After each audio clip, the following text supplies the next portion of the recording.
Now it's time for Toker Talk Radio, the voice of the marijuana nation. What are you people?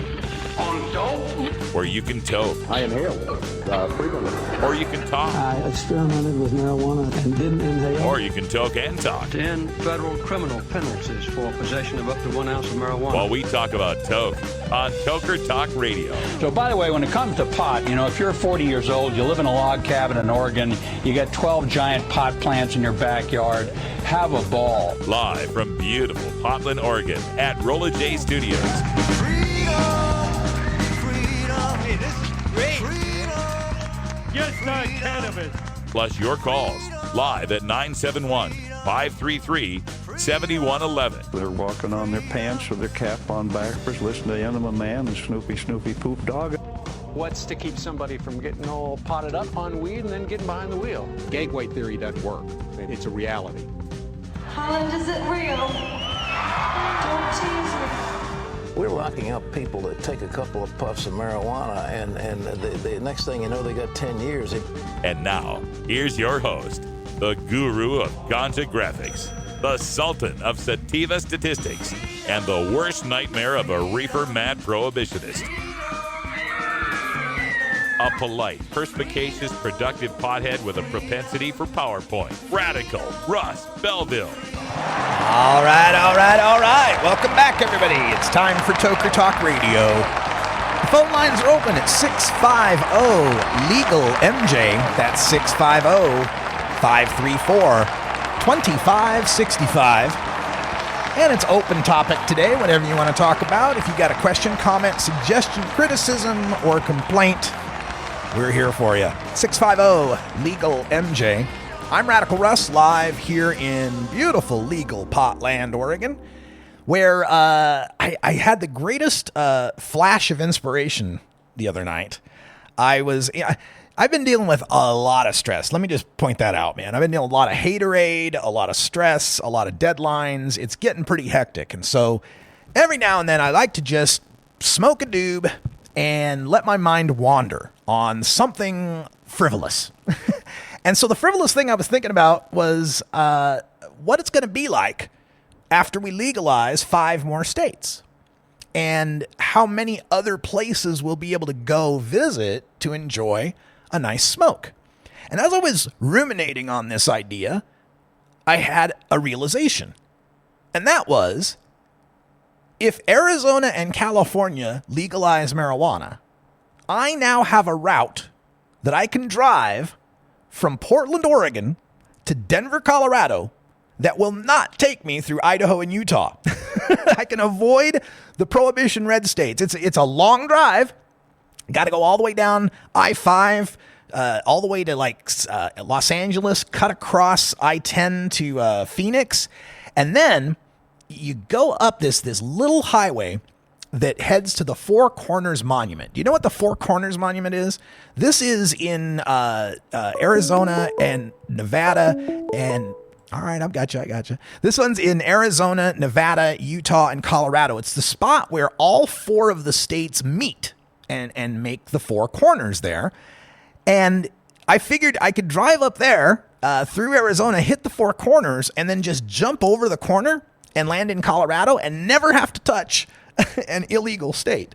So there now is a route. And I took this and I expanded upon it and actually wrote up a big old blog post on weednews.co where I realized that not only could I get from Portland to Denver as a road trip, but I could also get from Portland to Portland, the other one, the one in Maine, if Canada legalizes. I could go north from Seattle to Vancouver, catch the Trans-Canada Highway, make my way all the way across Canada, and then come on down into Maine. So if you want to see the route, the map that I've drawn up, I've got 18,863 miles of road trip drawn up that takes you to 36 different legal cities. And only 0.18% of the time will you be on a roadway where marijuana is illegal, because turns out you can't cross the 4 corners as easily as I thought. There is this little less than a mile strip you got to cross New Mexico on. And then coming down from Maine to Boston, you got to cross that 16 miles of highway through New Hampshire. So there is a couple of places where you could get busted, but not much. All right, let's go to our phones. We got a call on the line joining us from the 918 area code. 918, you're on the air with Toker Talk Radio. What's up? Hey, Russ, this is Corey with Illegally Healed. How are you? Oh, Corey, so glad to hear from you. How you doing? Good. I'm sitting here in northwest Arkansas, and as you know, things have blown up today here. Oh, yeah. We just had Ryan Denham on the show in the first hour from Arkansans for Compassionate Care. What's the feeling down there on the ground? People got to be pretty bummed out. Listen, patients are bummed out, and more importantly, voters here, we feel like we were deceived. So when we went to the polls, issue 7 was on the ballot, and it was a valid choice. To give you a little idea of what was going on, issue 5 was a casino initiative. And open voting even started. Everybody knew issue 5 was not going to be a valid choice. Everyone was informed about that. However, it was on the ballot.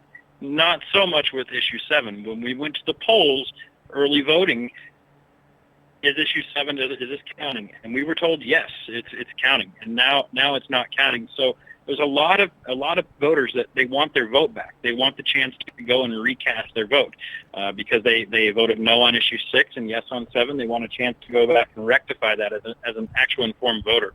And so we called the secretary. We called the polls, the directors over there, and they referred us to the Secretary of State, who then referred us to the Arkansas Supreme Court. And each person that I talked to at one of these offices, they agreed that yeah, it's not fair, and they didn't have an answer for us. We got the call back tomorrow.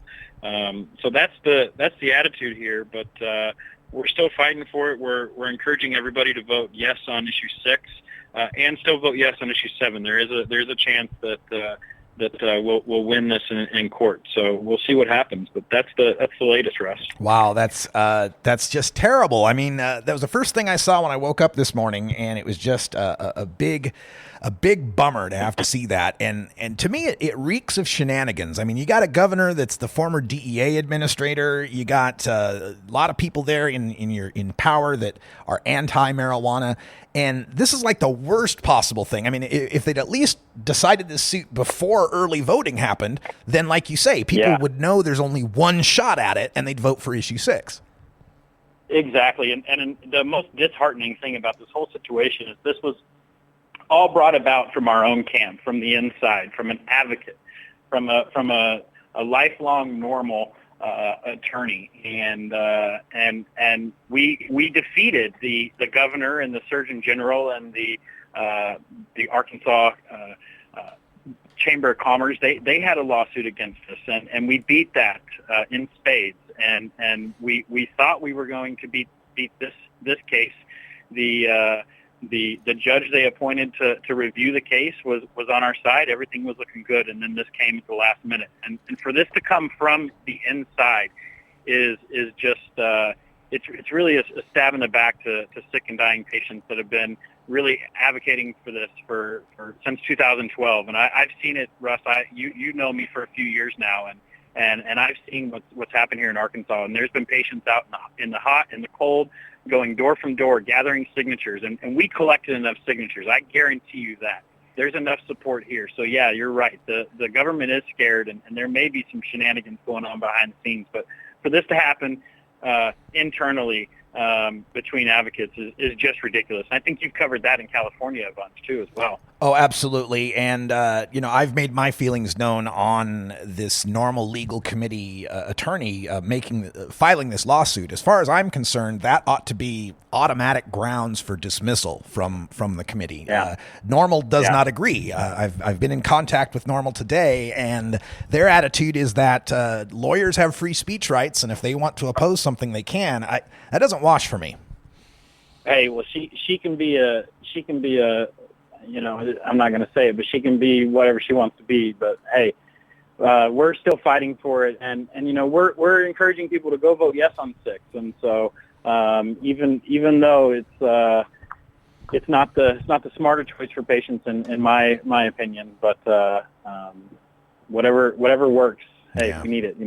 Well, I want to thank you for calling in and giving us your feelings on that, and give folks the website so they can get in touch with you guys if they want to commiserate.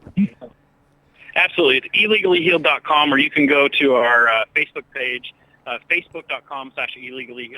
Actually, we just uploaded a video yesterday of the Arkansas Surgeon General on live TV, on a live Facebook broadcast on one of the TV news broadcasts. They were doing a debate, and he recommended that parents go and purchase cannabis oil online and order it online instead of passing a bill here in Arkansas. So we're really backwards in our fight back down here. Oh, boy. All right. Well, we wish you the best of luck. I hope some sort of relief is possible. Everybody just vote on both of them. Vote yes on both of them, and let's see what the courts sort out. Thanks so much for calling in. Yeah. You're welcome, Russ. One love, buddy. All right. We're going to take a break, and when we come back, we're going to talk just a little bit about the possible outcome of legalization's success in this election and how that might influence state legislatures that have so far been reticent to address the marijuana issue. I'm Radical Russ, live in beautiful legal Potland, Oregon. And remember, we got that Yes on Prop 64 teleconference coming up that we recorded earlier today. That'll be after our safety meeting. Stay tuned.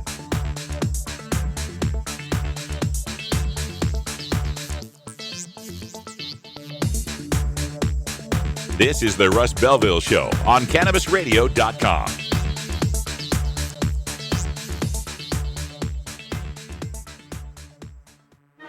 Legal to listen to all over the world. We're just not sure about France. CannabisRadio.com. The next generation of vaporizers has arrived. Vuber vaporizers are blazing the way with unparalleled technology for oil, concentrate, or dry flower pens. Providing unsurpassed customer service and expert craftsmanship, Vuber vaporizers use cutting-edge technology, providing a power-packed, smoother vapor with a lifetime guarantee. Experience vaporizing the way it was meant to be, the Vuber way.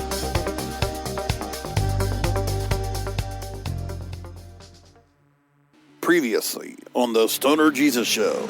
St. Paul's doing good work. It's why, Greg, you're a poontang, if I can use a medical term. Yes, the New England Medical Journal. Oh, my That's God. Right. You can call me Dr. St. Paul now. Dr. St. Paul. I don't think I will. No. You wouldn't even qualify to be a vet. I'm a special kind of vet. I'll make him less lonely. The Stoner Jesus Show. Live Mondays, Wednesdays, and Fridays at 8 p.m. Eastern, 5 p.m. Pacific. Or find the Stoner Jesus Show podcast on demand at CannabisRadio.com and StonerJesus.net. Peace, bitches. You're not high. You're listening to the Russ Belville Show on CannabisRadio.com. Who's your favorite foreign leader? I guess I'm having an Aleppo moment. I'm having a brain. Well, name anybody. Okay. Maybe you're high, too. Get in on the ground floor of the cannabis industry. Join me at the Oregon Marijuana Business Conference Saturday, November 19th at the Ashland Hills Hotel and Suites in beautiful Southern Oregon. You'll learn the latest on rules and regulations from Oregon Liquor Control Commission Chair Rob Patridge and our lineup of experts in the Oregon cannabis industry and marijuana law. Plus, I'll be interviewing the legendary Tommy Chong in the closing session, who'll also be attending our incredible OMBC VIP after party with a live performance from Del the Funky Homo Sapiens. Finally, someone let me out of my cage. Get your tickets at OregonMBC.com and hurry, because early bird rates won't last long. It's the Oregon Marijuana Business Conference Saturday, November 19th in Ashland, Oregon. OregonMBC.com.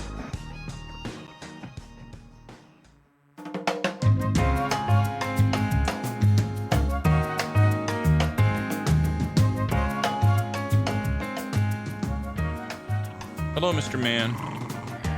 Hi. I'm working.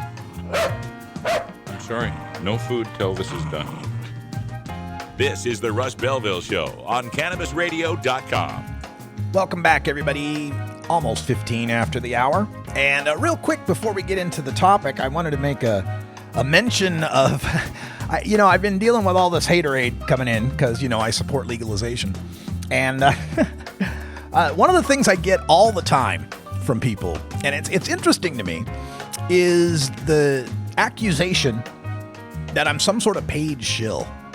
That I'm just a puppet on a string being controlled by the elite 1%.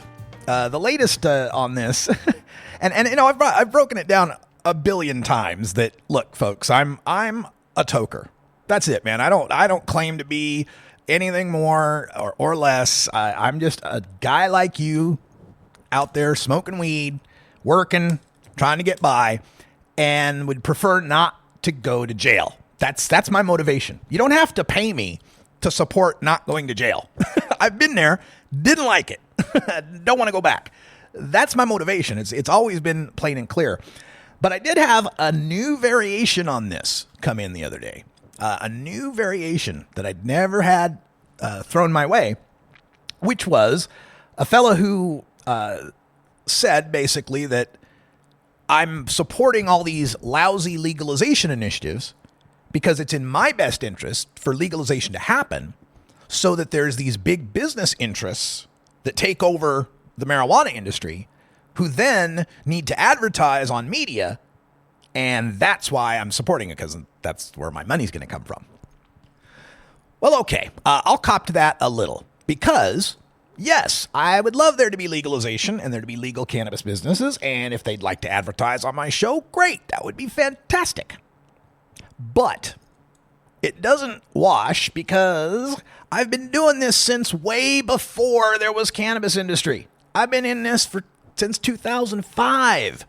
I've given lots and lots of my time and effort for very little in return. And I would continue to do so. I would keep going at this level if it were necessary because I believe in freedom. I believe in liberty. I believe that we are good people and that the banning, the prohibition, the eradication of cannabis hemp from this continent, much less this whole planet, but definitely this country, is a crime against nature and a betrayal of our heritage.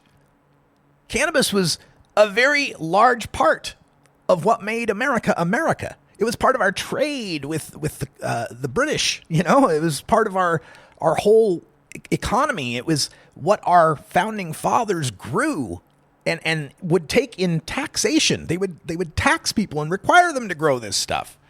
It was instrumental in our winning of World War II in the Pacific Theater with all our ships that needed hemp rigging. It's a medicine that can help so many people. It's a great relaxant and recreational substance that could take away a lot of what we have to deal with alcohol in this country. So don't come at me with this paid shill bullshit anymore. I've been poor all my life. I got no problem being poor. I have no car, no home, no big ticket items that I own. I ain't got no snowmobile or truck or ATV or big screen TV or PlayStation or Xbox or any of that crap. I'm pretty lean and mean when it comes to this fight.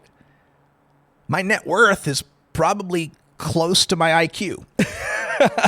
And you can take that either direction you want to take it. But I am not in this for the bucks, folks. In fact, I was making a ton more money when I was in IT, information technology. Very, very cushy gig, man. Working in a cubicle, typing all day. Got yourself your 401k, your platinum encrusted healthcare coverage, got insurance, got expense account, all that kind of stuff. But then a drug test that found I had been smoking pot at some time in the past took that all away from me. Completely and irrevocably altered the path of my life to the direction it is in now. That's what motivates me. That's why I do this every day. That's why I travel over 100,000 air miles this year alone to promote this legalization, not just the places where I can make money at it, like California or Colorado. I'm going to Georgia. I'm going to Texas. I'm going to South Carolina. Often on my own dime, too. So drop the paid shill bullshit, will you, people? Not having it anymore.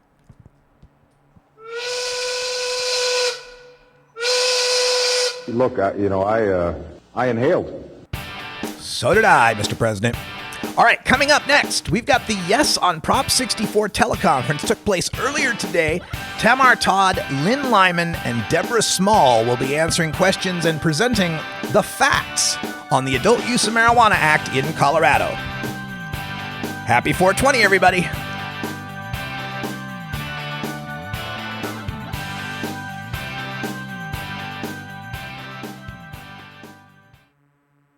Thank you, and good morning, everyone. This is Lynn Lyman. I'm the California State Director for the Drug Policy Alliance, and we are very excited to have you all with us this morning to talk about Proposition 64.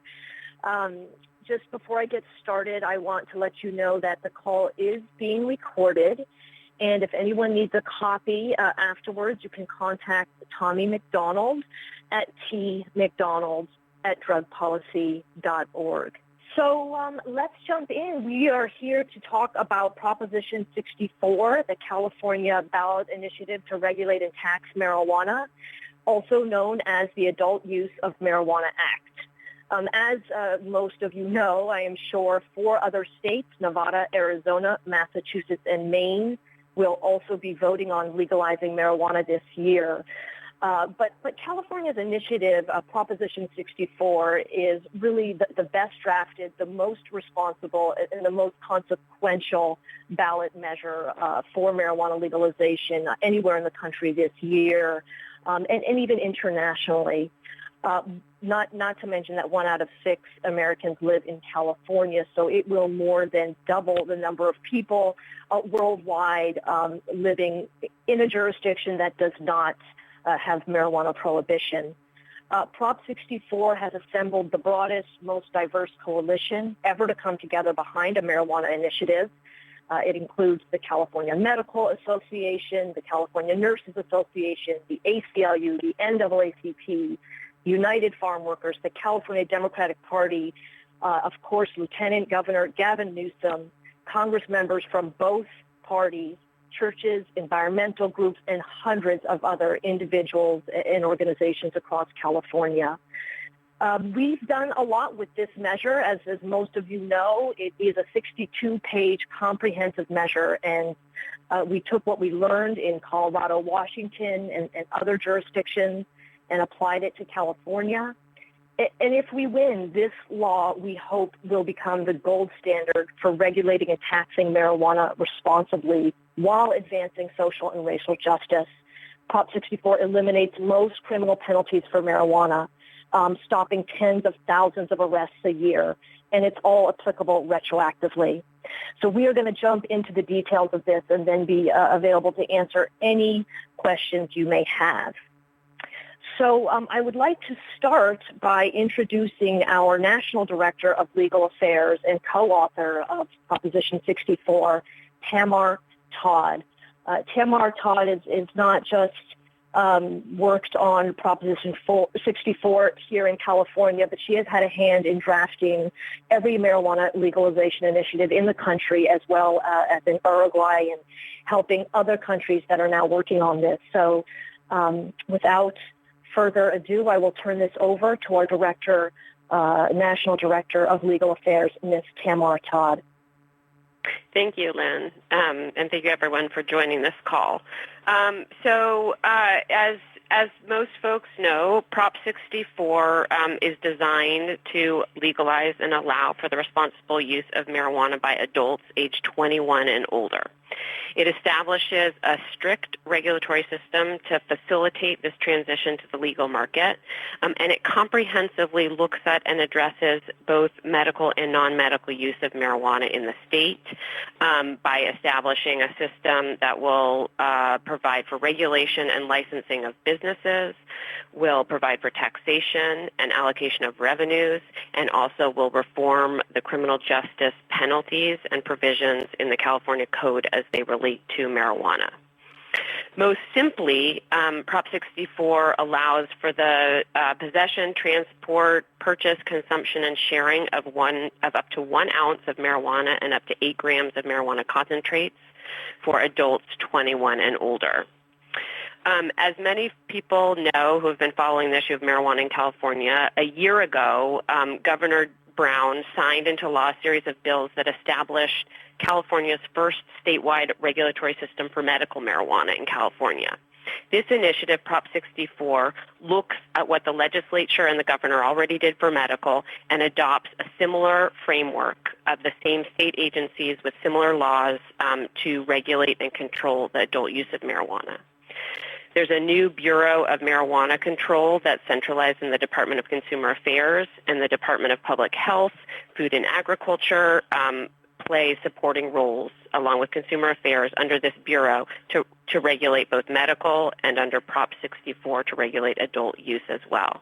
There's also important supporting roles that are identified and funded and will be paid by the Departments of Fish and Wildlife, Pesticide Regulation, Healthcare Services, and the Water Board in California. Now, California, up till this point and up till the legislature's efforts last year and the efforts of Prop 64, has had a very, very large marijuana industry in the state and marijuana use in the state, but has lacked any sort of regulation or control over marijuana, which has been damaging and dangerous to the state in a number of ways. Whether you support marijuana or you don't like marijuana, the lack of regulation and control is not a good thing.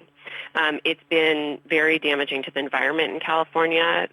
Henceforth, Prop 64 tightly controls and regulates environmental standards and empowers those agencies to protect the environment, in addition to giving resources to ameliorate some of the damage that's been caused to the environment. And that's why this marijuana legalization initiative has the support of a number of environmental groups, including the California Council of Land Trusts and the California League of Conservation Voters, among others.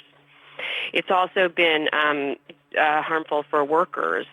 We have a labor force that's not protected by labor regulation and labor standards, and Prop 64 will put all those protections and controls in place for the marijuana industry, which is why the initiative has the support of labor groups, including the UFCW. And finally, it's been damaging for public health and bad for children generally, because there's no age restrictions, there's no controls, and Prop 64 will put in place strict testing standards for marijuana that will be consumed. Labeling, package restrictions are all set forth and required by the initiative. Additionally, to restricting where marijuana can be sold to marijuana-only stores where only people 21 and older can enter. It strictly prohibits products that are going to be attractive or appealing to children, advertising that will be targeted at children. It puts all these protections in place that don't currently exist under state law. It also, as I mentioned, establishes a system that's going to parallel the regulation put in place by the legislature for medical marijuana, but it's very important for people to understand that Prop 64 does not take away, lessen, or restrict the protections that are provided to medical marijuana patients or their caregivers or their physicians under Prop 215. Those are maintained and kept in place by Prop 64. There are ways that Prop 64 enhances protections for patients. It adds some new privacy protections. When the new Prop 64 excise tax goes into effect, it will exempt patients from the existing state sales tax. It provides stronger protections for parental rights for medical marijuana patients, and it funds some necessary research on medical marijuana at UC San Diego, but it in no way diminishes the core protections of Prop 215 that currently exist for patients in the state of California. As Lynn mentioned, and as I mentioned initially, Prop 64 is also fundamentally a criminal justice reform initiative and a sentencing reform initiative. As many folks are now familiar, there's been data and documentation of marijuana arrests in California, the racial disproportionality of those arrests across the board, whether we're talking about the issuance of $100 tickets or the incarceration of people for multiple years for felony offenses. Despite similar uses of marijuana use rates in California and similar rates of people selling marijuana in California, we arrest and cite African Americans and Latinos at higher rates than we do whites. And this initiative seeks to undo some of that harm by lessening the criminal penalties for a number of those offenses. It makes some conduct for those 21 and older adults outright legal. It then goes through and reduces a number of felony penalties to misdemeanor penalties to infractions, and applies those changes retroactively in an effort to undo some of the harm and the criminalization of people across the board of our prior marijuana policies in the state. And in doing so, saves millions of dollars a year in law enforcement resources that are now focused on enforcing those marijuana codes that can now go to other more important endeavors by law enforcement. And then finally, and then I'll pass it along, the initiative, as I mentioned, it's marijuana legalization, but it is also most fundamentally a tax initiative that imposes a new tax and raises significant revenue for the state of California. The Independent Legislative Analyst's Office has estimated up to $1 billion per year raised from the new tax, and the funds will be distributed annually to a number of different specific items. First and foremost, the regulations and the agencies are funded. So it establishes strict control and regulation and then funds that mandate. It provides $10 million a year distributed to a public university in California for research on the impacts of legalization and this reduced criminalization and how the law is playing out in California. It gives $3 million a year to the California Highway Patrol for at least 5 years to establish new DUI protocols for marijuana, alcohol, and other drugs related to DUI. It gives $2 million, as I mentioned, to the UC San Diego Center for Medical Cannabis Research. It gives $10 million that eventually grows up to $5 million that will be distributed as community reinvestment for those communities that have been disproportionately harmed and targeted by the war on drugs. And then of the remaining money, 60% goes towards youth drug prevention, education, and treatment. 20% goes to environmental restoration and protection, and 20% goes towards state and local law enforcement and programs to protect public health at the local level. Thank you for that comprehensive and concise overview, Tamar. Next, we'll turn to Nate Bradley. He is the executive director of the California Cannabis Industry Association, a former California police officer and speaker for LEAP, Law Enforcement Against Prohibition. He was also a spokesman for Proposition 19 from 2010. So turning it over to you, Nate. Thank you. The California Cannabis Industry Association is extremely happy to join the broad coalition that has been formed to support Prop 64. We believe it is high time to sort of pull the current unregulated industry out of the darkness and into the light, so it can be regulated like all the other industries in our state. We believe that Prop 64 not only is the best written initiative, but it also has the most more small business protections than any other initiative that's ever been proposed to legalize cannabis. This bill would create a micro license, give priority to current licensees, and there's a tax in it. There will be local tax incentives as well. We also believe that we will create a million new jobs within the first 5 years. All in all, we look forward to continue to work with the campaign and to work with the state after it passes to make the best rules possible to make sure that the industry is a professionalized industry that also recognizes the needs of Indian prohibition in other states as well. Thank you. Wonderful. Thank you so much, Nate. And our last speaker will be Deborah Small. Deborah Small is the founder and executive director of Break the Chain, Communities of Color and the War on Drugs, the first ever U.S.-based organization focused on racial justice and the drug war. Deborah is also a public health fellow at Johns Hopkins University and one of the fiercest advocates for drug policy I have ever met. Deborah Small, the floor is yours.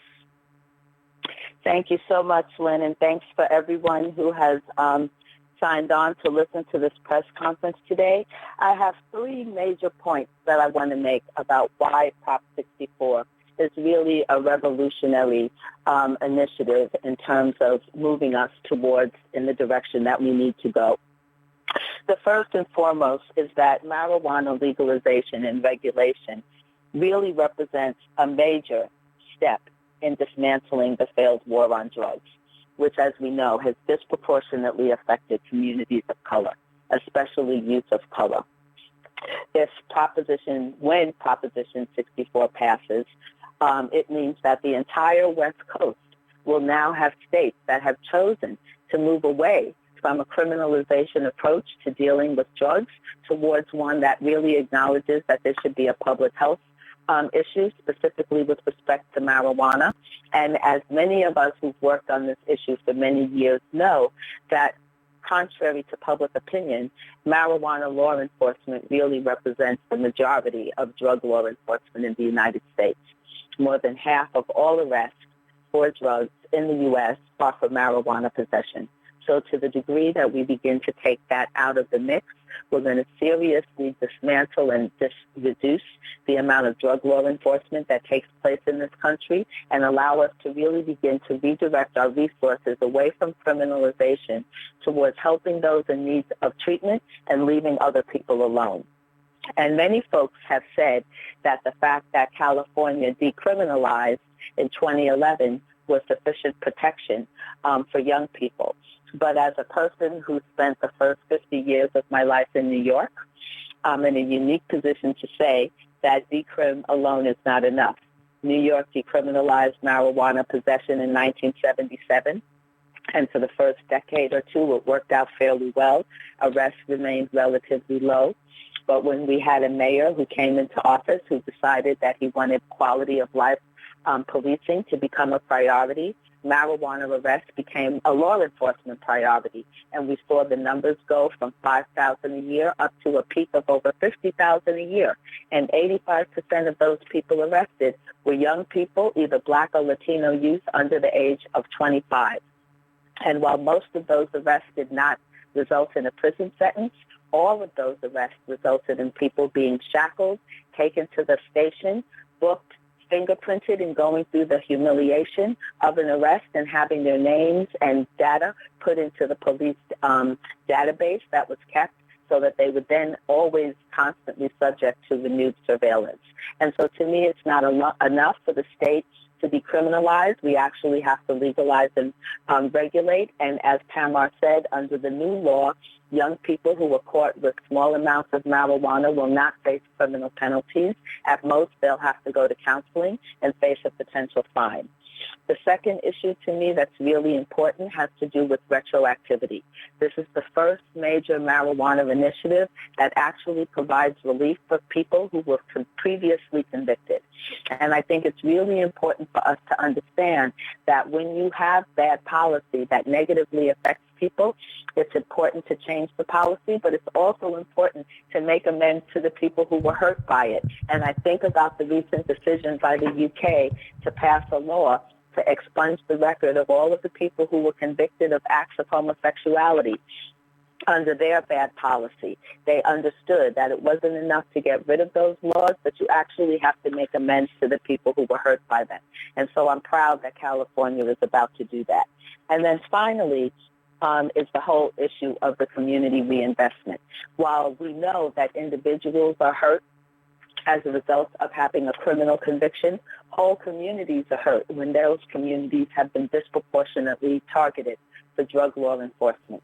And so, again, while it's good to change the policy and to stop making those arrests, it's even better to decide that you actually have to take some of the proceeds of the taxes that you'll reap from this change and reinvest it in those communities who've been disproportionately targeted, who suffered as a result of that, from lack of investment, from lack of economic development, and all the other harms that come from over-policing. And so according to the Legislative Analyst's Office, communities in California stand to get up to $50 million in grant money that will help them to restore and empower them and to help them to repair some of the damage that was been caused by the war on drugs. And included in that is establishing and reinforcing the programs that will serve the people who are coming back from prison and coming back from the places that they were sent away to as a result of these laws. And so to me, this represents a huge advance, and I like to believe that the saying is true, that the way that California goes is a harbinger for the rest of the country. I believe that this is a very positive direction, particularly in dismantling the drug war, and my hope is that the rest of the nation will get California fever and follow us. Thank you so much, Deborah. I hope so as well. So that is the conclusion of our opening statements, and I think we'll open up the floor for questions now. You can direct your question to a specific speaker or ask a general question. At this time, we will open the floor for questions. If you would like to ask a question, please press the star key followed by the 1 key on your phone now. Questions will be taken in the order they are. If you would like to remove yourself from the questioning queue, please press star 2. And once again, to ask a question, that's star 1. Our first question comes from David Brooks with Lionada. Hi, thanks so much for doing this. Just a quick question. I'm the U.S. correspondent for La Jornada in Mexico, and the question is, does anybody have a sense of what the international implications and consequences of if the California legalization proposal goes through? How would you want it to be perceived in places that are also affected by the drug war like Mexico, and what do you think the impact would be? This is Deborah. Can I answer that question? Yes, please. Okay. Well, I mean, I actually think that one of the many positive outcomes of California passing Proposition 64 is that it's going to support and reinforce the efforts of many of our friends and neighbors in Latin America who've been calling on the global community to really re-examine our overall approach to drugs. And I was at the recent UN meeting where some of the loudest voices for reconsidering the failed war on drugs were coming from countries like Brazil and Mexico and Uruguay and Chile and others who have disproportionately borne the brunt of the drug war because of their role as source countries for many of the prohibited drugs. And as many of us on the call believe, one of the reasons that the war on drugs has failed is because of the way in which it reinforces criminal cartels, the way in which it empowers them in ways that are destabilizing to communities and in some places to whole countries. And to the degree that marijuana represents such a large part of drug law enforcement internationally, anything that takes it out of that equation begins to get us to move us in a different direction. And I'll just say this one last thing. I've seen the future of marijuana legalization or marijuana regulation. It lives in the Netherlands, in the city of Amsterdam, where marijuana use is as boring as going to a bar and having a drink of wine. And that is the way in which we need. No, seriously, I think it's really important for us to understand that we've heard all these scare stories for years about what would happen if we ever moved away from prohibition. And yet we have examples around the world, including in the Netherlands, that started doing this with coffee houses almost 2 decades ago, but more recently with Uruguay and Chile, of the fact that regulation actually works. It works across the board. It allows for things that were in the shadow to come out and to be regulated by government. It generates taxes that can be used to support people. And it also has us to begin to move away from this idea that we should be criminalizing all drug use and that we should actually focus on what actually is a problem, a public health problem, problematic drug use, and direct our resources towards treating that as opposed to criminalizing people and locking them up. Thank you. Once again, if you'd like to ask a question, that's star 1 on your phone now. Our next question comes from Russ Belville with Cannabis Radio. Thank you for taking my question. As I'm dealing with the folks in California in my world, the marijuana smokers, one of the number one fears that is brought up is that Prop 64 is going to somehow destroy Proposition 215, the medical marijuana laws there in California. Could you address that aspect of Proposition 64, please? Sure. So this is Tamar Todd. As I mentioned, there's a lot of misinformation being put out about Prop 64 and its intersection with Prop 215. As I mentioned in my presentation, nothing in Prop 64 undoes Prop 215 or opens it up for future amendment. It does not touch on or change or lessen for the future the protections of Prop 215, which, as most people know, was actually a fairly short initiative that set out protection from prosecution for and conviction for patients and their caregivers who were using marijuana as recommended by their physician. There have been changes to how the medical marijuana industry is going to be regulated and controlled. As I mentioned, that went into effect last year when the legislature and the governor decided to comprehensively regulate the production and distribution of medical marijuana throughout California. Prop 215 didn't touch on what the medical marijuana industry is going to look like or how that's going to be controlled. It really touched on the core protections for patients and caregivers and their physicians from arrest, and that remains in place. But it's also important to know that Prop 64 does not change or further codify in law permanently or really touch on the medical marijuana regulatory piece. What it does, it empowers those same agencies and that same bureau that's established to then also regulate adult use in a similar manner, but does not undo or change what the legislature and the governor did most fundamentally for medical marijuana regulation last year. There are a number of places where the initiative does touch on medical marijuana in patients, but those are areas where the initiative chose to enhance protections for medical marijuana patients. So, for example, some of those are protecting patient privacy in getting the state-issued identification cards, exempting patients from the state sales tax once the new excise tax from Prop 64 takes effect, protecting parental rights for patients explicitly in state statute under state law, and as I mentioned, funding necessary research on medical marijuana. So it does touch on medical marijuana patients in a number of ways to enhance protection and privacy, but it does not do anything to undo or lessen the core protections of Prop 215. Thank you, Tamar. Russ, does that answer the question? Yeah, thank you very much, and we appreciate what you're doing. Wonderful. We appreciate you. So at this time, I believe we do not have anybody else waiting to ask a question, so let me just open it back up to our speakers and see if any of you want to weigh in on any particular issues. I mean, the only thing that I would add is that, you know, the opposition to Prop 64 is generally resides within the same group of people that have always opposed any effort at significant drug law reform. First and foremost is law enforcement, which you would think would actually support this because it would give them a chance to focus on more serious crime. But we know that in addition to everything else, the drug war is a significant money-making tool for many aspects of law enforcement, one in which that, you know, they've been reluctant to see go away. And I think that that's important.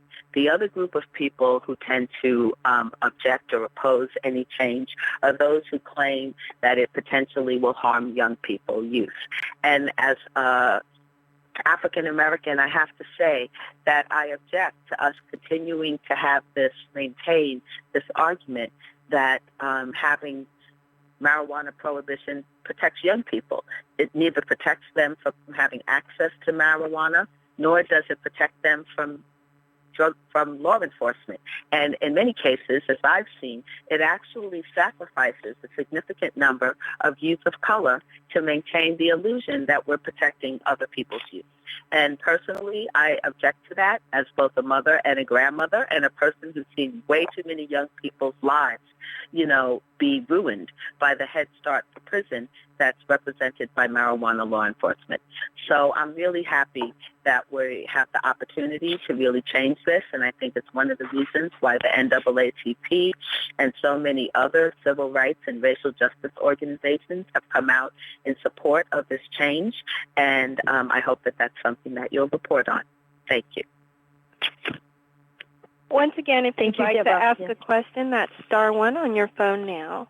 We have a question from Russ Belville with Cannabis Radio. Thank you. This question for Deborah Small. Deborah, the critics of legalization tried to diminish the racial justice aspect of it by pointing to Colorado and Washington, where even after legalization, there still remains a great racial disparity in the arrests for what crimes still remain. Could you address that from the racial justice angle for us? Well, I think that's one of the ways in which the California initiative represents a much better written one than Colorado or Washington State, in that one of the things that we've seen that has been a disparity has been between adults and young people. And what happened in both of those states is that you saw a reduction in arrests of adults, but a disproportionate increase in the number of young people who were being arrested because they weren't protected by the law. And while the Prop 64 does not allow people under age 21 to have legal access to marijuana, it does say that if they are caught with marijuana, they're not going to face criminal penalties.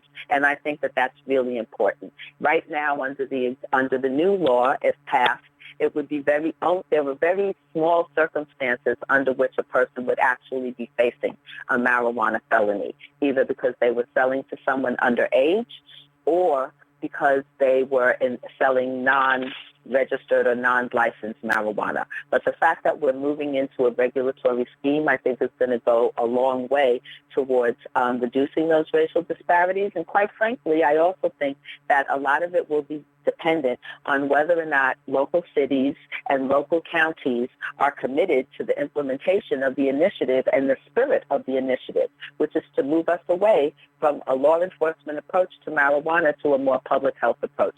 That's the intent. That would be the clear intent of the voters by voting for these initiatives, and it'll be up to us in the justice community to make sure that the spirit of that is carried out moving forward. Absolutely, and this is Lynn, and I just want to add to that and say that marijuana legalization is not going to end racism, and we don't purport that it will.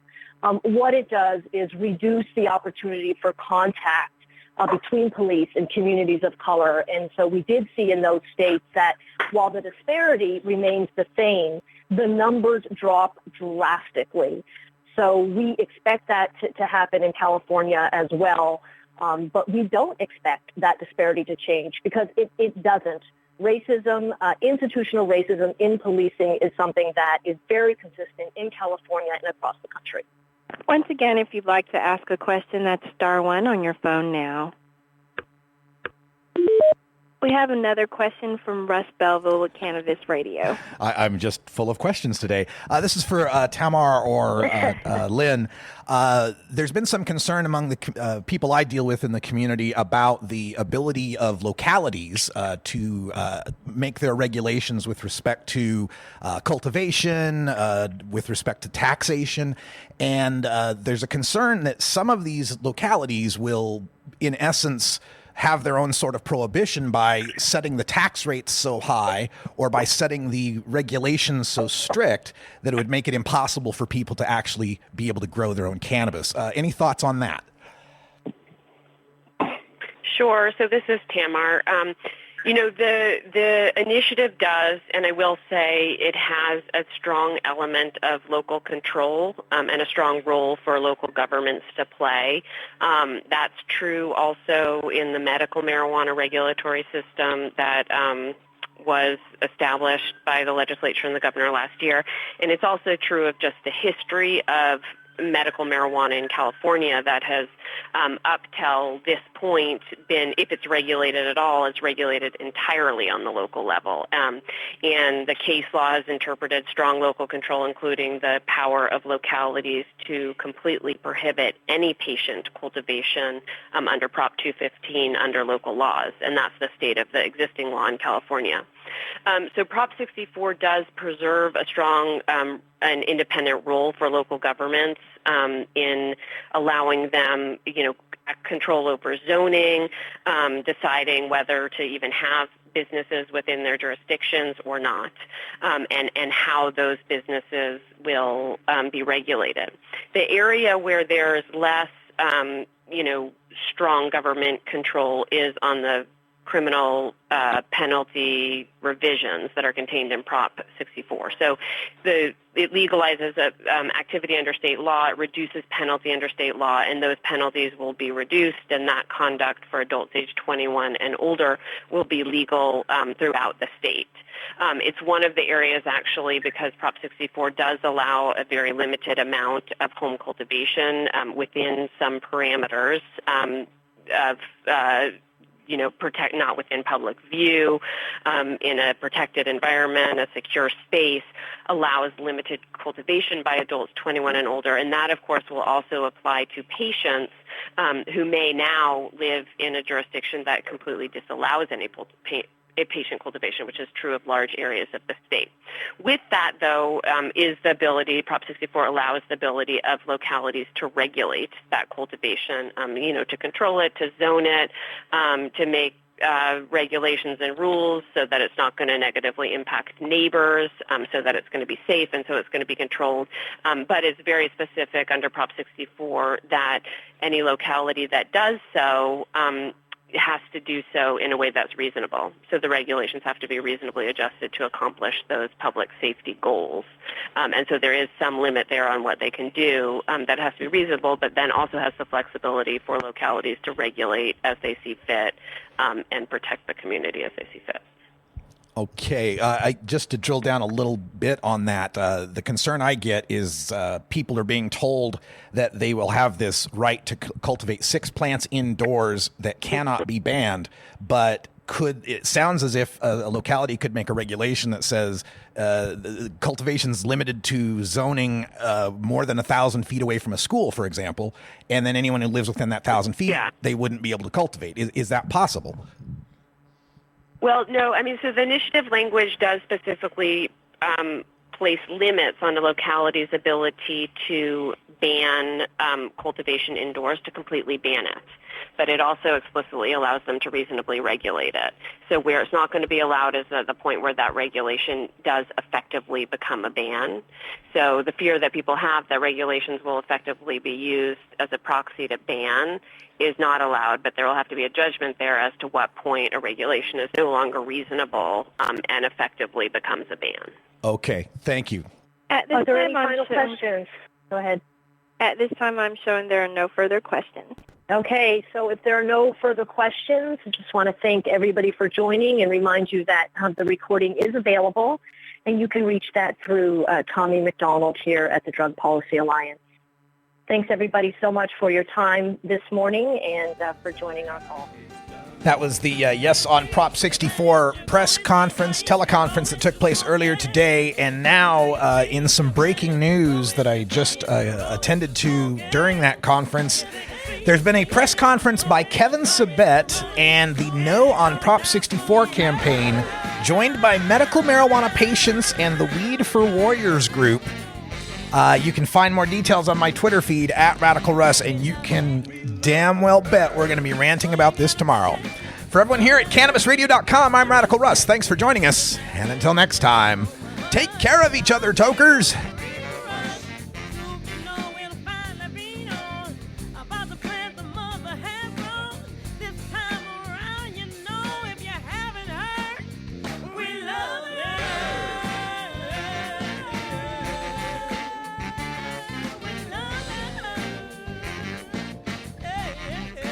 This is the Russ Belville Show. The Russ Belville Show is blogging and podcasting daily at RadicalRuss.com. it, you grow it, you dry it, you roll it, you smoke it. You take a seed, you plant it, you grow it, you dry it, you roll it, you smoke it. You take a seed, you plant it, you grow it, you dry it, you roll it, you smoke it, and it goes down smooth. Hey!